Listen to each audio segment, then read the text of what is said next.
উফ, এবার বের কর তো হতচ্ছাড়া, চিড়ে যাচ্ছে তো। কতবার বলেছি একটু তেল দিয়ে নে। আমার তো বয়স হয়েছে নাকি, তোর মা দেখে ফেললে সমস্যা হবে। আরে তুমি চিন্তা করো না, আমি মাকেও ম্যানেজ করে নেব। দুপুরে ঘুম ভেঙেই দেখি প্রদীপিসি এসে হাজির বাড়িতে।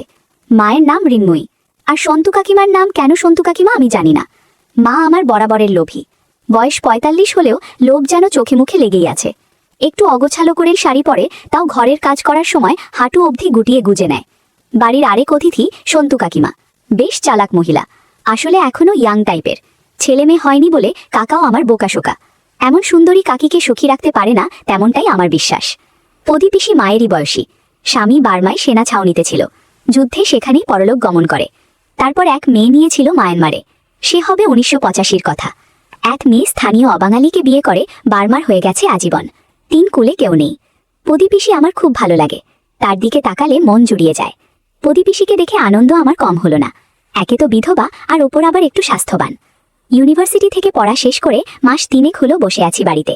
মা কাকিমাদের কাছাকাছি থেকে আমার ওজন ৭৬ কেজি থেকে ওজন ৭২ কেজিতে দাঁড়িয়েছে। কিন্তু লক্ষ্য আমার সন্তু কাকিমার দিকে। গভীর জলের মাছ, চারা খায় কিন্তু বড়শি খায় না। তার উপর প্রদীপিসি, এ যেন একের ভিতর দুই। কলের জল তোলা, কাপড় কাচা, এসব হর হামেশাই দেখি আমি। ঝুনু আমার ছোট বোন। রাগ হয় যখন ঝুনুকে নিয়ে দাবা খেলতে বসে সন্তু কাকিমা। ঝুনু আঁচল অগোছালো করলেই সন্তু কাকিমা দ্রুত ঠিক করে নেয়, তাই সন্তু কাকিমাকে ডাকবার সুযোগ হয় না। শেষে জেদ করে ৯০০ টাকা দিয়ে পেরিস্কোপ কিনে নিয়ে আসলাম। আমাদের পায়খানার দেয়ালের ওপরের টালিতে ফাঁকা আছে, সেখানে পেরিস্কোপ রাখলে পাশের বাথরুমে সবকিছু দেখা যায়। এ আমারই আবিষ্কার। কলম্বাস বেঁচে থাকলে আমার পায়ের ধুলো নিয়ে যেত আমার বাড়িতে এসে। গল্পের শুরু প্রদীপিসির বার্মা থেকে আনা একটা টিনের বাক্স নিয়ে। মার শুধু দিনরাত চিন্তা, অনেক টাকা আছে বুঝি সেই বাক্সে। সেই বাক্স এক মুহূর্তের জন্য হাতছাড়া করে না প্রদীপিসি। গরিব মধ্যবিত্ত পরিবার আমাদের।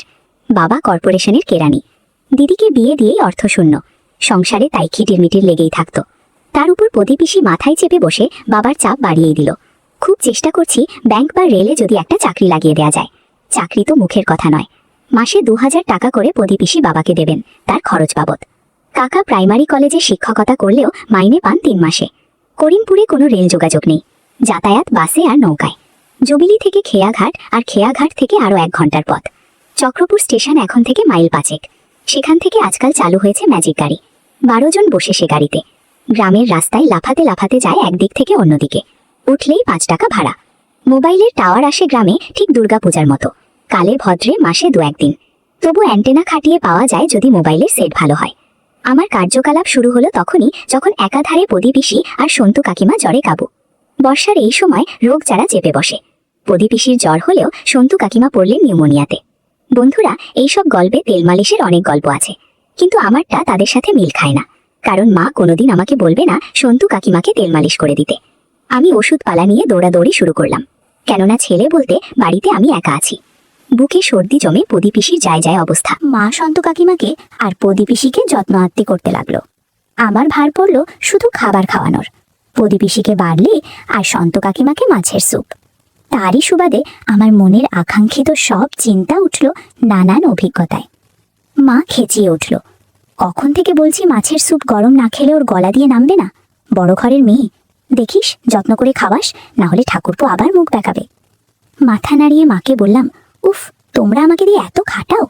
আমায় শুনিয়েই মা বলল, ও তোর গোতর নড়ে না, সকাল থেকে মুখের রক্ত উঠে গেল আমার, সেটা তুই দেখতে পাচ্ছিস নে? দীপক সামন্ত কি আমার জন্যে কিনা বান্দি রেখে গেছে? ওই দেখো ওদিকে পিসির বাল্লি না উবলে যায়, যাও বাবা যা। গরম স্যুপ হাতে নিয়ে বললাম, কই চামচ দিলে না, খাওয়াবো কি করে? মা বলল, টেবিলে রেখে এসেছি। সন্তু কাকিমার ঘরে ঢুকলাম। ঘরে ঢুকলেই সন্তু কাকিমার সুগন্ধে মন ভালো হয়ে গেল। ঘরে ঢুকে দেখি চিত হয়ে পড়ে আছে সন্তু কাকিমা। চেয়ে আছে, কিন্তু এতটাই দুর্বল যে সে চাওয়ায় প্রতিক্রিয়া নেই। রোজ মাছের স্যুপ খাওয়াতে হবে ১ মাস। জ্বর চলে গেলেও একই অবস্থা প্রদীপিসি আর সন্তু কাকিমার, যদিও সন্তু কাকিমার এখনো গায়ে ১০১ জ্বর। সন্তু কাকিমার মাথার কাছে দাঁড়িয়ে বললাম, আরে কই, ওঠো ওঠো ওঠো। নড়বার যার ক্ষমতা নেই সে উঠবে কি করে? সামান্য সাপোর্ট দিয়ে ঠেলে তুললাম বিছানা থেকে। এই সুযোগে কিছু একটা করে বসলাম আর বললাম, নাও আমি চামচে করে দিচ্ছি, পটাপট স্যুপ খেয়ে নাও। কানে কানে বললাম, প্রদীপিসি লাইনে দাঁড়িয়ে। একটু হাসবার চেষ্টা করলো সন্তু কাকিমা।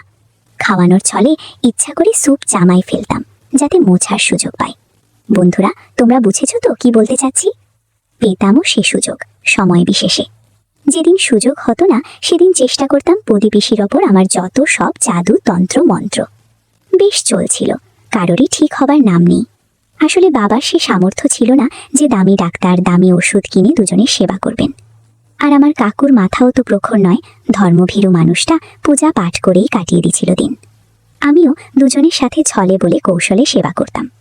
অসুস্থ হয়ে থাকলে কোনো মানুষের সাথে সত্যি দুষ্টুমি করা যায় না, যারা করে তারা অপরাধী, মনোবিকারের লোক। আমি পারছিলাম না। আমাদেরই পুরনো ডাক্তার এসে দেখলেন দুজনকে। খুব সামান্য উন্নতি ঠাকুরজি, আজ 7 দিন হলো, আর 2 দিন দেখুন, না হলে কিন্তু দুজনকেই হাসপাতালে ভর্তি করতে হবে। আচ্ছা ঠাকুরজি, আজ পারলে দুজনের বিছানা পাল্টে দুজনকে স্নান করিয়ে দিন দেখি, মানে গা কম্পেশ করে ভালো করে মাথা ধুয়ে দেবেন। এই পটল, এসব তো তুমিও পারো, মাকে এত খাটানোর মানে হয়? বাড়ির বিপদের সময় এসব তো তোমারই দেখে রাখা উচিত। শোনো, ঠান্ডা জলে মাথা ধোয়াবে আর গরম জলে গা কম্পেশ করবে, বুঝলে? মনে আছে তোমার পায়ে স্টিচ পরার সময় আমি যেন পা কম্পেশ করে দিয়েছিলাম শরীর টেনে টেনে? সেরকম। দেখবে বিকেলেই জ্বর নেমে গেছে, আর না হলে আমি হাসপাতালে রেফার করব। জ্বর মাথায় উঠে গেলে বিপদ হয়ে যাবে। বৌঠান, আজ আসি কেমন? ওষুধ যেমন চলছে সেরকমই চলুক, সিপ্রোফ্লক্সিনটা না দিলেও চলবে, 6 দিন খাওয়ানো হয়ে গেছে। পরামর্শ দিয়ে ডাক্তার চলে গেল। দিবাকর ডাক্তারে মুলুকের ভরসা, সময় নেই কিন্তু রোগ ভালো করে। কেউ পয়সা দিতে চায় না গ্রামে, কারণ ডাক্তারকে পয়সা দেয়া মানে সেই পয়সা জলে গেল। আমি ফ্যাল ফ্যাল করে চেয়ে থাকলাম রাস্তার দিকে। হে প্রভু পরমেশ্বর, শেষে তোমার দয়া হলো। সন্ত কাকিমাকে যে স্নান করাতে হবে ভাবলেই তেমন যেন লাগছে। অবশ্য মা যদি অনুমতি দেয়। রান্না করছিল মা, ঝুনুকে কোলে নিয়ে গলমন্দ করছে আর বলছে, আমার হলো যত জ্বালা, তো বড় সংসার, কোলের বাচ্চা, কি করে সব সামলাই? কর্তাদের ফুর্তি দেখলে বাঁচি না। 2 দিন না হয় অফিস বন্ধ দিয়ে ঘরে থাকো বাবা, রোগ জ্বর বেঁধেছে না, তাদের রোজ অফিস যাওয়া চাই। আসুক, সব বোঝাবো ভালো করে। কইরে পটলা, তুই কি মুখ দিয়ে মাছি মারছিস? ঝুনুকে নিয়ে জানাকোল থেকে, আমায় রান্না করতে হবে তো। আর দিবাকর ডাক্তার যা বলল, আমি বাবু এত খাটতে পারবো না। আমি তৈরি ছিলাম, কিন্তু গম্ভীর করে বললাম, এসব কাজ কি ছেলেদের? আমি পারবো না। মা বলল, ও মা, এতে ছেলে মেয়ের কি আছে? বলি, আমি মরে গেলে কি আমায় চিতায় তুলবি না? ও পাড়ার কাওড়ার ঘরের মেয়ে নিয়ে এসে বলবি মাকে চিতায় তুলে দে? মাথা আমার এমনি খারাপ পটলা, যা বলছি কর। কাজ বললেই মুখ বেজার। পরম অনিচ্ছায় বেজার মুখ নিয়ে গেলাম রান্নাঘরে। ঝুনু খুঁটে খুঁটে বাতাবি লেবু লাল করে দিয়েছে, মুখ দিয়ে এখন কামড়ায় বাতাবি লেবুর বোটা। অল্প বয়স, সে তো বোঝে না। ঝুনুকে তুলতে গিয়ে বাতাবি লেবুর দিকে চোখ পড়ল। এতক্ষণ ধরে কামড়ানোর কারণে লালা লেগে আছে। ঝুনুকে তুলে নিলেও বাতাবি লেবু ওভাবেই পড়ে আছে। শ্রোতা বন্ধুরা, ইউটিউবের কড়া নিয়মের কারণে কিছু বিষয় সরাসরি বলা যাচ্ছে না। তোমরা যদি একদম খোলামেলা গল্প শুনতে চাও, তাহলে কমেন্টে দেয়া লিঙ্ক থেকে আমার ওয়েবসাইট ভিজিট করো, সেখানে একদম খোলামেলা গল্প দেয়া আছে। আমি কিছুক্ষণ দেখে ঝুনুকে ঘরে ঘুম পাড়িয়ে দিয়ে আসলাম। নিচে গিয়ে আবার রান্নাঘরে গেলাম। মা একটা টিনের বালতিতে আধ বালতি গরম জল দিয়ে গেল। নে, একবার কাকিমাকে কমপ্লেস করে দে, পদির জলটা পরে দিচ্ছি। হাত পায়ের গোড়ালি, পেট আর গলা ভালো করে ধুয়ে দিস, 6 দিন ধরে শুয়ে আছে। আমি মনে মনে বললাম, পারলে অনেক কিছুই করা যাবে। তোয়ালে নিয়ে বললাম, ঠিক আছে। বেশি কথা বাড়িয়ে বিব্রত হওয়ার কোনো মানেই হয় না। সন্তু কাকিমার খাটের সামনে গরম জল নিয়ে রাখলাম, যাতে সুবিধা হয়। দেখলাম ঘুমোচ্ছে, হালকা জ্বর গায়ে। কি গো, না ওঠো, আমি গাটা গরম জলে কম্প্রেস করে দিই, ডাক্তার বলেছে না হলে জ্বর কমবে না। চোখ খুলো সন্তু কাকিমা, জড়ানো গলায় বলল, তোর মা কোথায়? আমি বললাম, মার সময় নেই, রান্না করছে, ঝুনুকে দেখতে হচ্ছে, মা পারবে না তাই আমি এসেছি। কাকিমা বলল, দে, আমি নিজেই করে নিচ্ছি। কাকি খুব শিয়ানা, আমিও নাছোড়বান্দা। মনে মনে ভাবলাম, তোমার উঠবার ক্ষমতা নেই। তবুও কোনো রকমে উঠলেন বিছানা থেকে। 2 পা নামিয়ে কাপড়টা একটু ঠিক করে আঁচল ঠেকে উঠে দাঁড়াতে গিয়ে দুর্বলতায় তাল খেয়ে মুখ থুবড়ে পড়তে যাচ্ছিল, যদিও আমি পিছনে দাঁড়িয়েছিলাম। কোনো রকমে হাত ধরে মা ছেড়ে দিলাম। একটু বকুনির সুরে বললাম, শোনো, ঠিক হয়ে গেলে যা ইচ্ছা করো, যতদিন ঠিক না হচ্ছে যা বলছি করে যাও, বুঝলে? আমাকে প্রতিপিসিকেও স্নান করতে হবে। মনে মনে বুঝে গেলেন যে আমার সাহায্য ছাড়া গা কম্প্রেস করা তার দ্বারা হবে না। দুর্বলতায় মাথা ডাল খাচ্ছে। আমিও বললাম, তুমি বসো তো চুপ করে, আমায় আমার কাজ করতে দাও, না হলে মাকে বলবো তুমি করতে দিচ্ছ না। কাকিমা খাঁচায় হাত দিয়ে ধরে বসে কোকাতে লাগলো দুর্বলতায়। তোয়ালে গরম জলে ভিজিয়ে প্রথমে পা দুটো ভালো করে কম্প্রেস করলাম। বললাম, এই যে হাঁটু অবধি ফ্রি গুটিয়ে নাও দেখি। কাকিমাও যেন বাধ্য মেয়ের মতো শাড়ি গুটিয়ে নিল। তোয়ালের গরম ভাপের জন্য আরাম লাগছিল কাকিমার। কাকিমার পা দেখে খুব ভালো লাগলো, একদম মসৃণ পা। খেয়াল দু হাত দিয়ে শাড়ি চেপে রেখেছে কাকিমা। যাই হোক, তবুও সুযোগ আসবে, আমিও ছাড়বো না আজ। বেশি কিছু বললে মাকে ডাকবো। বলতে না বলতেই মা এসে হাজির। আমিও সুযোগ বুঝে বললাম, দেখো না মা, কাকিমা ভালো করে সেবা করতে দিচ্ছে না। মার আগের মাথায় কয়েকটা কথা শুনিয়ে দিল। অমনি কাকিকা একটু ইতস্তত হয়ে বলল, যা করার কর। আমি তোয়ালে ভালোভাবে গরম পানিতে ধুয়ে কাকিমার হাত পা মুছে দিলাম। মাঝে মাঝে গাছের কাতবেলটাও চোখে বাজছিল। ইস, কি সুন্দর আর টাটকা দেখতে হয়েছে। যেভাবেই হোক এটা আমার চাই চাই। একটু পর আমি মাকে ডাকে বললাম, আমি স্নান করতে যাচ্ছি। এই বলে চলে গেলাম কলঘরে। কিছুক্ষণ টানাটানি করে স্নান সেরে বেরিয়ে এলাম। মা বলল, বাবা একবার দেখে আয় না ঝুনু উঠে পড়লো কিনা। তারপর প্রদীপিসিকে স্নান করিয়ে তুই দুপুরের খাবার খেয়ে নে। ওদের খাওয়ালেই তোকে খেতে দেবো। ততক্ষণে আমি ঠাকুর সেবা দিয়ে নেব। ততক্ষণ দেখে আসলাম ঝুনু তখন ঘুমাচ্ছে উপরের ঘরে। নিচের দুটো ঘর কাকিমাদের, আমাদের উপরের দুটো ঘর। কিন্তু একটু আওয়াজ করলে উঠে পড়বে। মাকে বললাম, ঝুনু ঘুমাচ্ছে কিন্তু উঠে যাবার সময় হয়ে এসছে। মা বলল, ঠিক আছে, যা তুই প্রদীপিসিকে দেখ গিয়ে। আমি দুজনের ঘরে খাবার দিয়ে দেব ঠাকুর সেবা দিয়ে। আমার আনন্দে যেন আত্মহারা হবার দশা। প্রদীপিসি বড়ই বাধ্য টাইপের, অন্তত সন্তু কাকিমার মতন গায়। আসলে রাগ ঢাক নেই, যখন যা করতে বলা হয় তখন বিনা দ্বিধায় সেটাই করে, যেটা আমার সবচেয়ে বেশি ভালো লাগে। কোনো কিছু না ভেবেই ভুলে গেলাম প্রদীপিসির ঘরে। মার কথা মনে পড়ল। প্রদীপিসির বর্মি বাক্স খুলে দেখতে হবে কি আছে। ভালো করে দেখলাম প্রদীপিসিকে, এক্কেবারে ঘুমিয়ে আছে। চুপি সারে গিয়ে বর্মি বাক্সের কাছে গেলাম।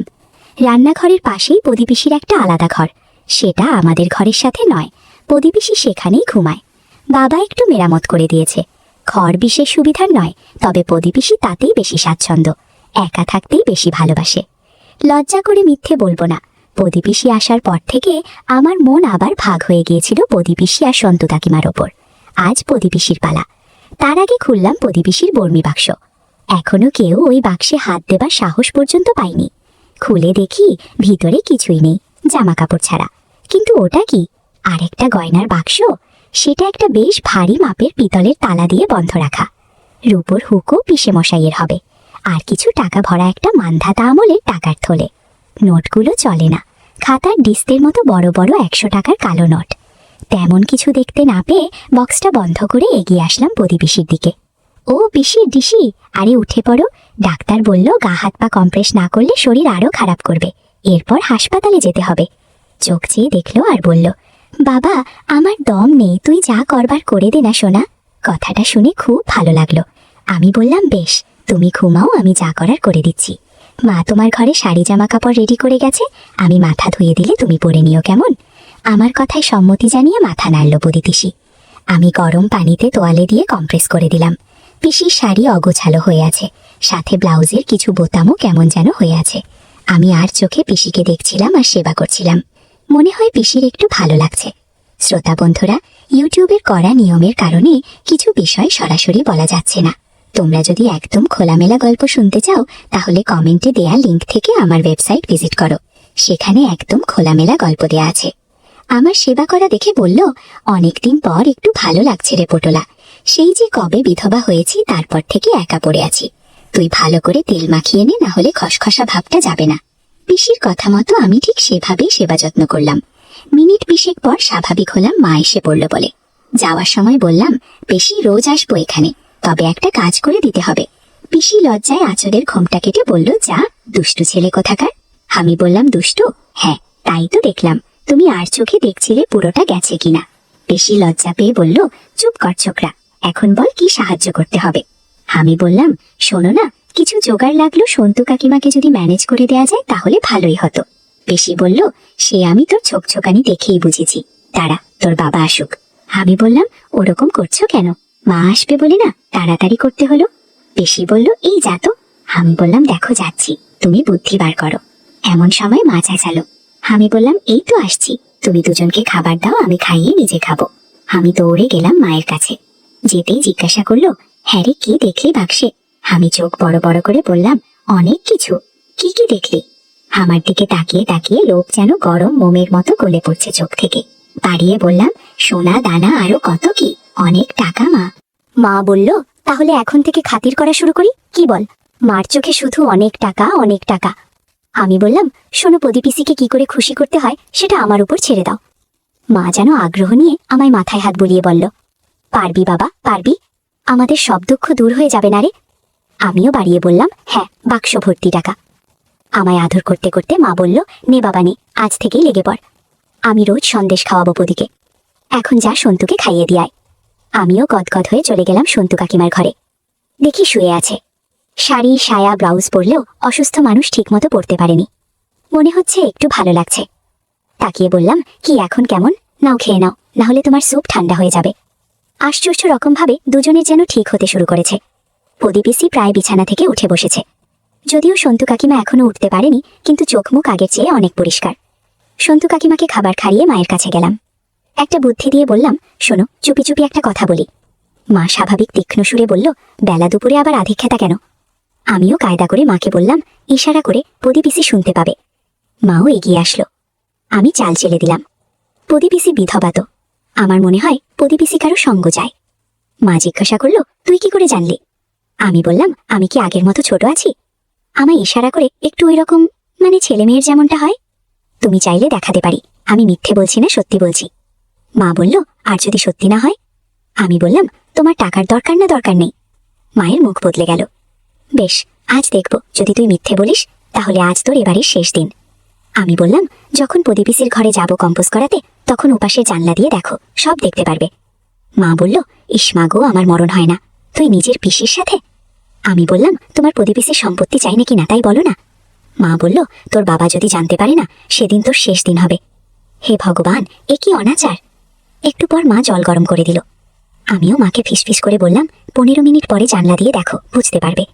মাও যেন নিষিদ্ধ দৃষ্টি দিয়ে আমার চোখের ভিতরে তাকিয়ে আমায় মেপে নিল। মাকে যখন আমার নাটকে জড়িয়ে ফেলেছি, সন্তু কাকিমাকেও কোনো রকমে ঢুকিয়ে ফেলা যাবে। সোজা গেলাম পদিপিসির ঘরে। কোনো কথা না বাড়িয়ে সেবা করতে শুরু করলাম। পিসি একটু বিরক্ত হয়ে বাধা দেবার চেষ্টা করলেও আমি পদিপিসিকে রাজি করালাম। এখন সব ঠিক আছে, আমার কথার সাথে তাল মিলাচ্ছে। শ্রোতা বন্ধুরা, ইউটিউবের কড়া নিয়মের কারণে কিছু বিষয় সরাসরি বলা যাচ্ছে না।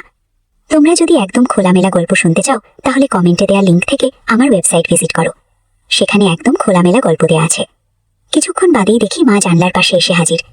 এদিকে পিসি চোখ বুজে আছে, ঠিক যেমনটা আনন্দে থাকলে হয়। আমি পিসির বোঝা চোখের সুযোগ নিয়ে মাকে ভিতরে আসতে বললাম, যাতে হাতে নাতে যাতে ধরতে পারে। মার আসতে যতটুকু সময় লাগবে ততটুকুই আমার স্বাধীনতা। ক্যাচক্যাচ করে দরজা খুলে মা ঢুকল। মাকে দেখে ধরফরিয়ে উঠল পদিপিসি। কোনো রকমে আড়াল করল। মার দিকে তাকিয়ে অভিযোগ করতে শুরু করলো, এই দেখ, তোর ছেলে রোজ আমাকে বিরক্ত করে। মানা করেছি, বলেছি তোর বাবাকে বলে দেব আজ। আমি ওর শক্তির সাথে পারিনি। মা হতভম্ব হয়ে কি বলবে, তুতলিয়ে বলল, না পদি, আমি কিছু মনে করিনি। হ্যাঁ হ্যাঁ, কি মনে করব, আমি যাই, ঝুনুর উঠবার সময় হয়ে গেল। মা যাবার আগে জাদুর লাঠির দিকে একবার তাকালো। আমি বুঝে গেছি মায়ের পছন্দ হয়েছে। এদিকে পিসি বলছে, ওরে যাসনি, শোন, তোর ছেলেকে কিছু বললি না? আমি তো তোদের কারো সামনে যেতে পারবো না লাজে। মা দরজা দিয়ে বেরিয়ে যাবার আগে বলল, বলা বলির কি আছে, আমি কিছু মনে করিনি। আমি ইশারা করলাম পদিপিসিকে। পদিপিসি কপালে হাত ঠেকিয়ে বলল, এ কি দুষ্টু ছেলে রে বাবা, তোর তলে তলে এত বুদ্ধি। রান্নাঘর থেকে মা চেঁচালো, বাবা পটলা, সন্তু কাকিমাকে দেখে তুই স্নান করে নে বাবা, না হলে দেরি হয়ে যাবে কালকের মতো। আমি পদিপিসির দিকে তাকিয়ে বললাম, কি গো, পারবে করে নিতে? মুখ ভেঙিয়ে পদিপিসি বলল, যা, হাত ছাড়া আমার সামনে থেকে। এরপর কি হলো আর কিভাবে সন্তু কাকিমাকে কৌশলে রাজি করালাম, তা তোমাদের আগামী পর্বে শোনাবো।